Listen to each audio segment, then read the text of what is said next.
عاملين إيه؟ ولو بتسمعني دلوقتي فمعناه إنك دخلت معايا جوه الحكاية، جوه البيت القديم اللي أول ما دخلته اتفتح باب لحاجة أكبر من الخيال. الحلقة اللي فاتت حكيت لكم عن الأوضة المنسية، عن المفتاح اللي لقيته، وعن الباب اللي اتفتح لوحده واتقفل ورايا كأني دخلت فخ، مش حكاية. بس اللي حصل بعد كده كان أغرب بكتير. كنت فاكرة إن اللي شفته في أوضة الصور المرعبة خلص، بس الحقيقة دي كانت البداية بس. من يوم ما لقيت المفتاح الغريب وفتحت الباب وأنا حاسة إن في حاجة بتراقبني. البيت ساكت، بس السكون فيه صوت، صوت مش مفهوم، بس قلبي بيترعب كل ما قرب من الطرقة دي.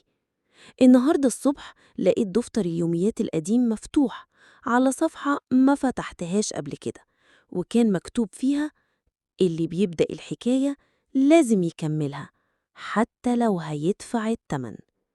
مين اللي كتب الجملة دي؟ وإيه اللي بيتحرك في الضلمة كل ليلة؟ في سر كبير مستخبي وبيصحى كل ما أحاول أعرف الحقيقة. أنا مش ناوية أهرب، أنا هكمل وهعرف مين ورا كل ده قبل ما يكون فات الأوان.